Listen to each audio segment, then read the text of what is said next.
Let's make a video news show. You're on your video manager.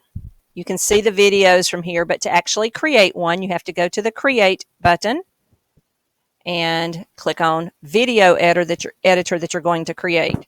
And here are all the video clips that you get to choose from. Now, sometimes you may not see a particular video clip and you can't figure out why it's not available, and it might be a copyright issue with a song or something that you're just not able to use. So when you upload videos from your camera, it puts them in reverse order. So we are either going to drag videos down to the storyboard, or we're going to just click on them. So I'm going to click, this is the first. So there's a little X button right here. If I click it, it shows up first. Good morning. This is my second, my third one. This was a mess up that we did that day, so I'm going to keep clicking on all these little buttons. This is the order of my news show. And now I have a storyboard to work from.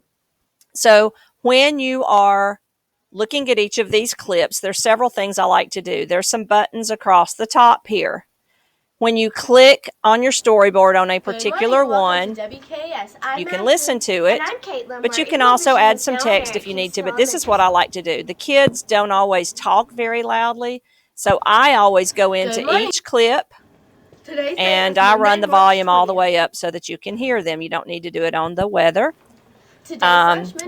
I run it up to the top amount. You may or may not need to do that.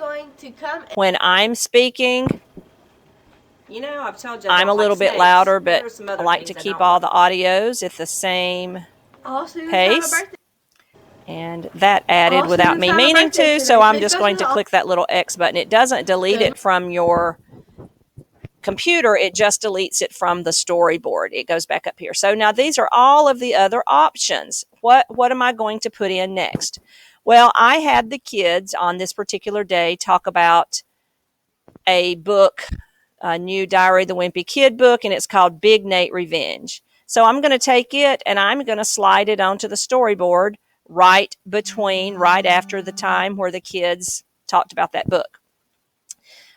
You could pick from other things. Suppose we talked about a book, Sunny Side Up. You can take and you can spotlight it. You can slide any of the books down into there. And this is just closing. This is not deleting anything, so that you can go back. And it always starts playing over, so I'm constantly mashing the pause button. You can go through and think, oh, this is cool. This is Friday. Let's add this little Animal Fact Friday. And if you click on it, it adds it to the end automatically. Welcome to Debbie.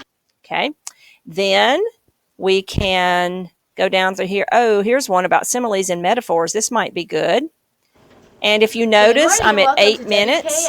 The longest that you can record a video for is 15 minutes. So you don't want to go over longer than that. Nobody's got time for it. I usually try to keep my video announcements between 10 to 15 minutes. Sometimes there's longer things. I try to put my extra stuff at the end so that a teacher who needs to get started on class, doesn't have time to watch the full show, can pause it or stop right after the kids make most of the announcements. Now, one of the other things that I have created is an intro. I've got a different intro for Monday, a different one for Friday, and then I use the same one Tuesday, Wednesday, and Thursday. So if this is Friday's announcements, you can search right here for these announcements. And when I click Friday, it brings up anything that's got the word Friday. Here's my Friday intro. And if I want it at the beginning, I have to click all the way back over here and put it at the beginning. The volume on it's pretty loud, so I don't typically have to run it up. I also have a video that I use for my end, and it's called Soar. So I can search for it that way because I've got like 6 pages of videos up here. I add it, and it goes automatically to the end. So now I've got my videos. You can see it's 11 minutes long.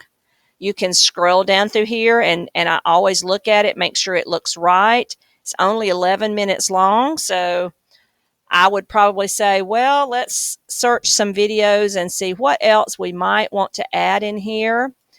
I've got an animal video. I have a video that's a grammar-based video. So let me see if I can find maybe a 2-minute video of something else. You know, here's one about writing. I could add it. Here's one about comets, biomes. Maybe I could find a math video, or here's some author videos where they're talking. Those look kind of long though. And you may just want to go out and find another video to add to it from your collection to upload. So this is where I spend the majority of my time, is trying to figure out, well, what do I want to show today? What is something, and keeping a nice collection of videos available. If you upload every video that you have to your YouTube channel, it will become unmanageable. So I like to just keep a few at a time, so I'm constantly uploading, deleting, and that's where it takes time. Usually I spend my Fridays managing this. You know, here's one right here on the Bronze Age. Let's add that to the end. But since I had already added my SOAR video, which is my closing, I need to go move that a little bit. Let's move that right there. And as you notice, some of these videos have intros, and that intro is about 3 seconds long.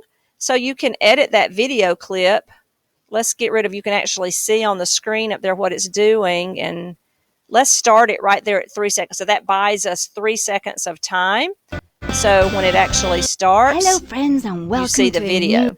You can also come up here to the end of it, and maybe we need to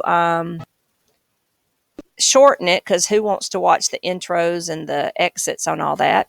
And now I shortened that video. Hello, I think I need to make that one a little bit more so that it pops up right friends, there. And welcome to a new.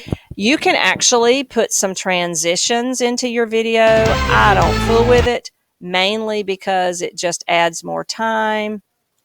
Well, let's see. There it is. You can do some transitions if you want to add that, but it takes up 2 seconds. And, you know, if you watch this go from that to that, it just kind of, it's just unnecessary to me. So I just don't do transitions.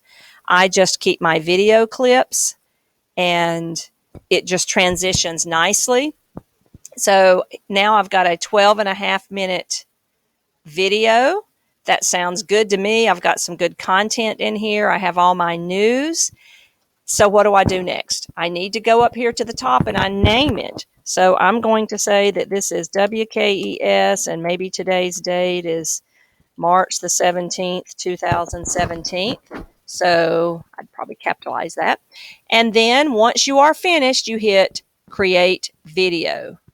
And it's going to create the video. We're processing it. Check back later. This is a pretty long video. It's going to take a while. It may take an hour for it to render. It will tell you, hey, it's about 90%, 100%, or whatnot. But when it is complete, you will be able to go back to your video manager and find it. You can see right there, it's rendering. Here are all of the other ones that are finished. This is a complete one from March the 17th right here. You can click on it and play it. You can see the different views where classrooms have been viewing this. You also have options. You can download it. Been having some problems with the download lately where it's getting blocked by the filter guard. I'm actually having to go through and download it in the other way I showed you. So this is how you make a news show.